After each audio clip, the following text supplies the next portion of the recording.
All right, another quick scene here. I just did this 8.5 by 11 piece just to kind of get the feel of this paper. I haven't worked with it in quite some time. I haven't worked with kind of just matte paper in a while. This is the antique paper. If you didn't watch that video, it is just a text weight printed vintage style of paper. It's printed on both sides. I guess they're, I don't know, whatever, identical. I'm going to stamp out just a really quick scene here. Really minimal types of techniques used on here. Quarter page scene, standard card size scene. And let's take a look and let's see what we can come up with here. All right, so on a matte style of paper, just make sure that whatever ink you're using to stamp out your scenes with, your imagery with, make sure that it is adequately inked up, because the matte paper is going to be very absorbent and a lot of your media will get absorbed into the paper. So you won't usually get 100% black when you're stamping on matte and uncoated to boot. So just keep that in mind.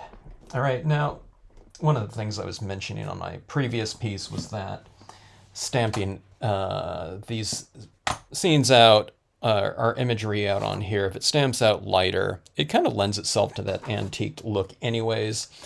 But I don't know, you want to get a pretty good impression usually. Okay, so that is stamping out our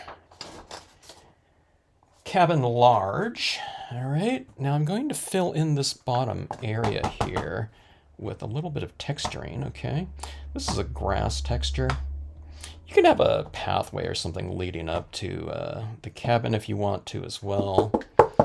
I'm just going to keep this one really simple and have this as a quick scene. Maybe we can get it done in, I don't know, 10 minutes or something like that. How about some reeds here just to flank off our compositional lower portion. I use my little tiny rock stamp all the time just to get a little bit of extra texturing in here.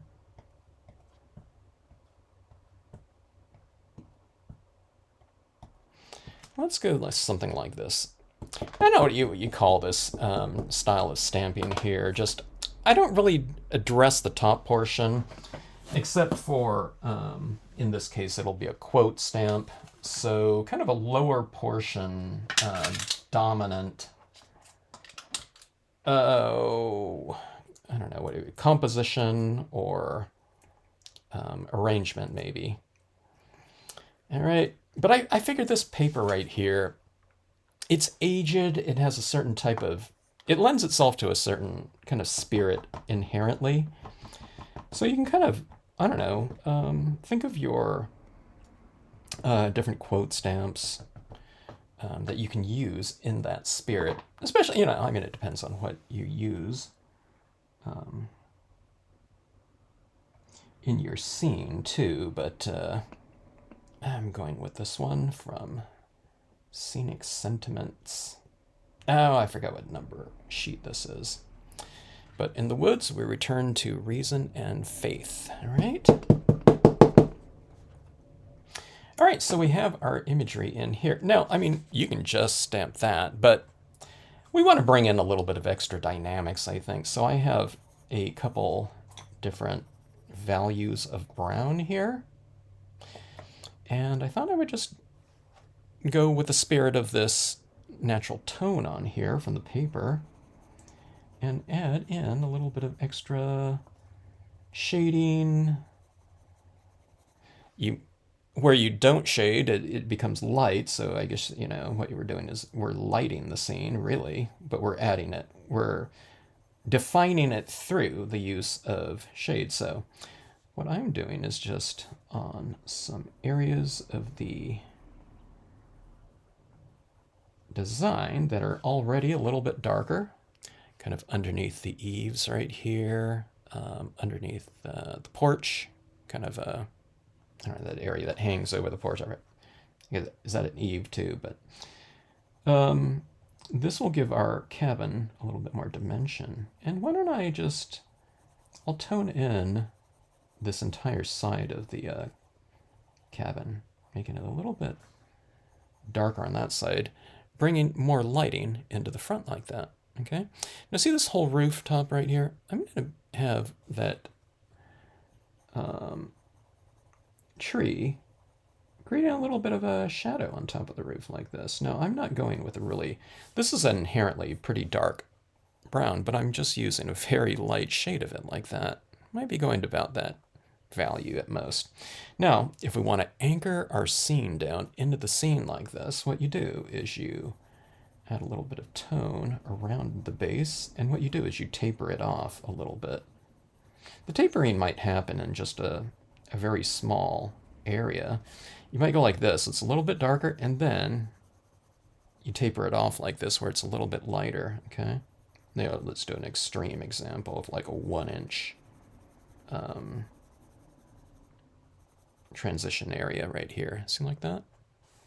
Now I'm not going to have this cabin casting too long of a shadow, which would be indicative of like a sunset or something like that. You could, though, if you want it a little bit more dramatic. But see how this cabin is now kind of sitting in the scene a little bit more? I'm going to give a little bit of a vignette down here in the lower corners. I'll just kind of darken them in a little bit.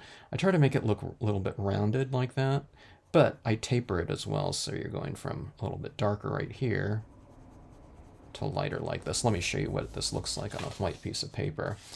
So imagine this corner is like this one, okay? So I'm going kind of darker like this, okay, in the corner. But then what you do is you taper it, okay? So you create a transition like this, okay? Now that's not really transition hard right here, but let me show you. I'll keep working it like this.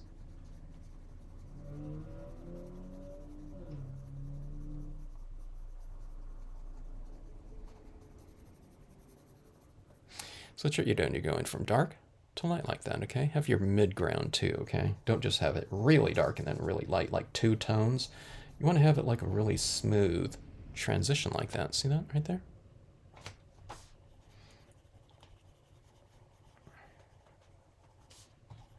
I'll have a little bit more shadow underneath the tree over here.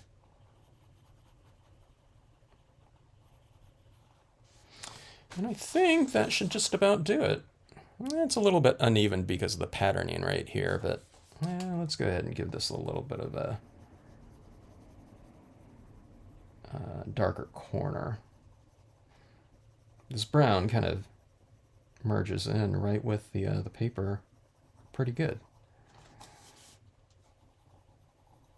I didn't think to use the brown in my previous video, but could have. Or still can, too. Alright, see, yeah, that's a little bit darker right there. It kind of matches with the paper pretty well. Maybe I'll give it a little bit of a stronger vignette overall. You know, just kind of around the entire perimeter. I spend a lot more time in the corners, though. So just go with a really light touch, and you should be able to get all those mid-grounds, you know, that full transitioning area of tone.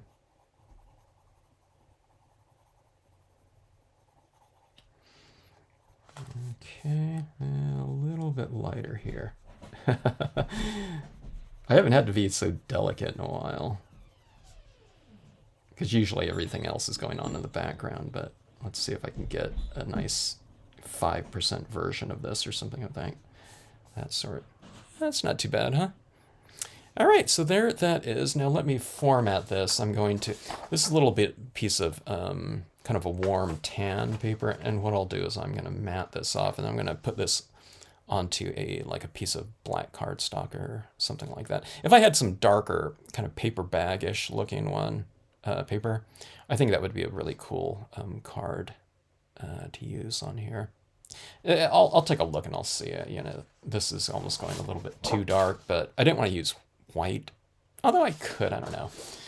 But I'll get this formatted into a card and I'll show you what this looks like. Okay, I opted for contrast with the gold foil on here. I was taking a look at some of the papers I had, and I thought about going with something including some additional, you know, aged-looking paper. Actually, that looks pretty cool, too, with a third layer, but I wouldn't do that on this one. But I don't know, I thought the gold looked really good on here. It's really quite a contrast between that and this type of paper here. And the gold comes in like a really inexpensive, per sheet, 60 pack. So I have a lot of this to utilize. But I thought it looked pretty good. It gave a little bit of variation and visual interest to the overall piece. And I don't know, it kind of put the bling in just down to the perimeter like that. But I thought, you know, the scene holds up pretty well within here. And I don't know, it's a simple way to go, I think. You can do it on a folded card. I did this just as a postcard, but I don't know. It makes for, I don't know, a little bit more dynamic of a finished piece than I considered because of the foil.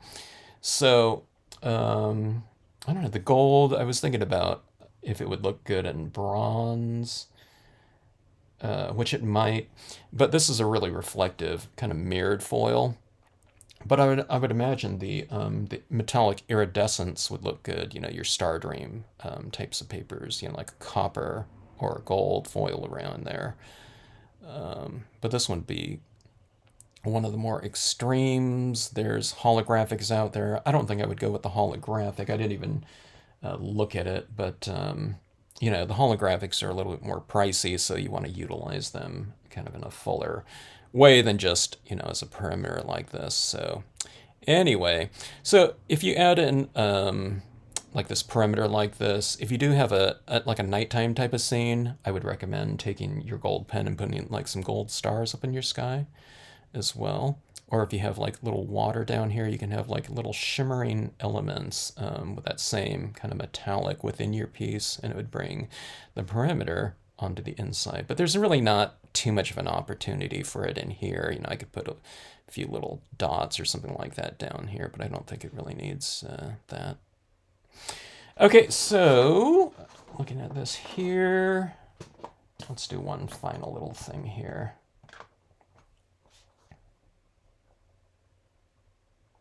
Little birds in the sky like that. I don't know, kind of brings it a little bit more into the, you know, the quote, reason and faith. I don't know, birds, something like that. I don't know, it just kind of reads as something a little bit more harmonious with nature. All right, thanks for watching. Hope you enjoyed it. If you like these videos, hope you hit the like button. And if you feel so inclined, to subscribe to the channel. Thanks for watching.